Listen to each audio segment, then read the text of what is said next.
Welcome back to Ferris Sports Update. Time to check in with women's basketball. We're joined by head coach Kendra Faustin. Coach, welcome to the show and congratulations on winning the GLIAC North Championship. Well, thanks for having me, Rob, and thanks. It's been quite a journey so far. I know a lot to play for still here, but a big moment for your program in terms of winning that North Division title. Absolutely. I mean, it's every game's a championship game in this league, and it's tough night in and night out. And yeah, I think we've mentioned this before. Our group has been through some adversity and responded just so positively and resilient. And I couldn't be more proud of them. You know, the game to clinch it on Saturday was a perfect example of adversity. I mean, we were battling foul trouble and XYZ and sickness and blah blah blah, and we found a way to come together and lift each other up and get a W. As we go to the highlights of this past weekend, we'll start Thursday at Purdue Northwest, Yeah. and you mentioned sickness. You had some kids that couldn't practice and couldn't play in Sam Krause on Thursday night. Yeah, Zoe didn't practice all week, and came in and gave us as many minutes as she could and did a great job. So now our players don't think they need to practice. And then Sam did not make the trip with us, and we just felt like, you know, our longevity and health was really important, and didn't want Sam to be feeling crappy on the road. And that influenza B is no joke. And so, you know, we decided that we were gonna figure it out, and I thought we responded really well. It wasn't our best game, but being one guard short in the rotation and a half a post player, even though Zoe quality minutes, just not a lot of minutes she could play. So really proud of the way, you know, we responded. This one a little bit different than the first matchup. You played against them. It was close too, but this one a little more of a defensive battle. Yeah,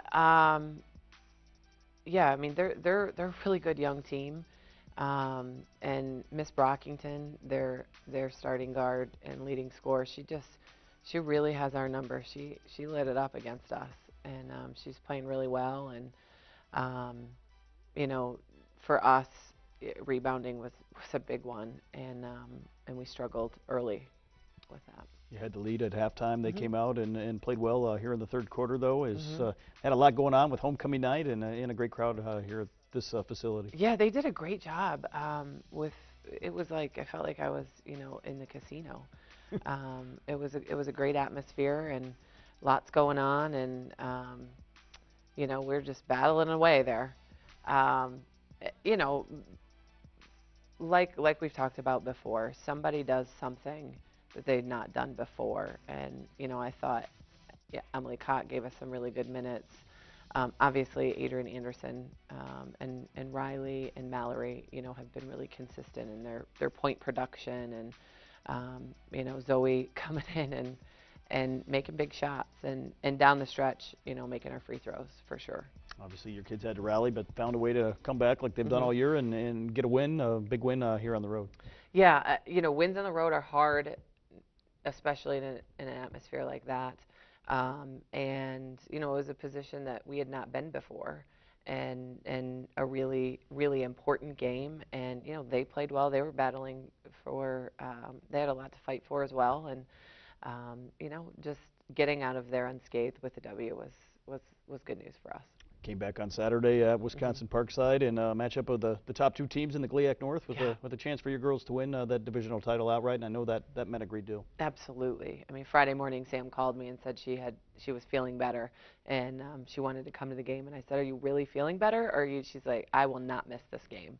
And you know, again, she didn't practice, and she showed up and got 7 or 8 rebounds, and you know, made a 3, and you know, got herself, you know, together. And this group just keeps, whatever it takes, they'll do it.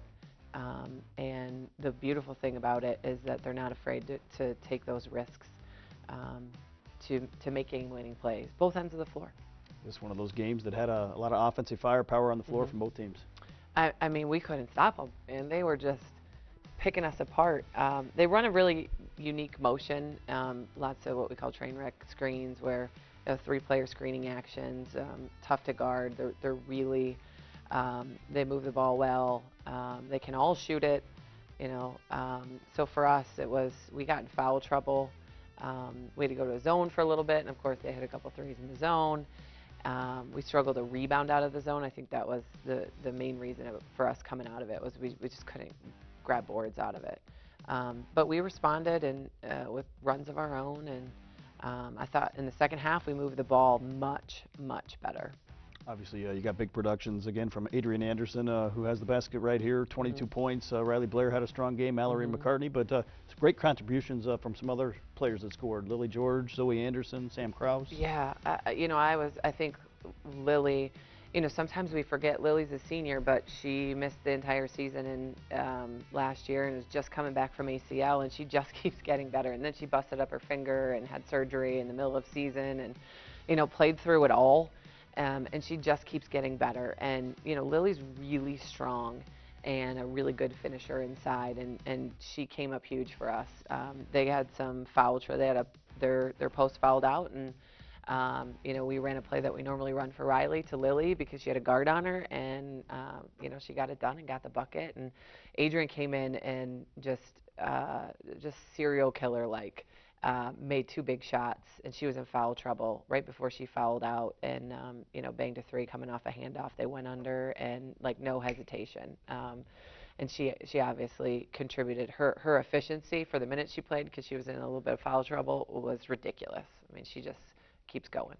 Obviously, you get the win. You win the divisional title outright. You secure the number 3 seed, a quarterfinal round home game for the GLIAC tournament. Yeah. And I know it'll be nice to play at home in the GLIAC tournament, but No doubt. but first, regular season finale against Lake Superior. How important is it to close out this regular season? It's really important. Every game is a championship game for us, even though we already have our place in the tournament, the conference tournament. And we're talking about regional rankings and taking care of business, and so every game is important. And so it'll be our last regular season game in Wink, and we know that we love playing in Wink, and we love being home, and we shoot the ball really well here, and so we're excited to do that. How special has it been for this group, maybe that hasn't went through this journey before here at the end of the year, to step up and really make the plays they have to continue this? Yeah, for sure. I think that our upperclassmen have an edge that, where they've been and what they've been through, and they know that how hard it is to get to where we are right now. And we've talked all year about how our upperclassmen are so good at teaching our young players, and our young players are so open to learning, and it's allowed us to really grow quickly. And that's an intangible that our upperclassmen have shared and taught to our young players, is that this is, it's hard to win championships, and it doesn't matter what's thrown at you. You just got to keep going, and what we've been through has prepared us to do what we're doing right now. Coach, congratulations again, and we look forward to talking to you again next week. Thanks, Robert. That'll do it for Ferris Sports Update. Congratulations again to both the Bulldog men's and women's basketball teams. You can find out all the action online at ferrisstatebulldogs.com.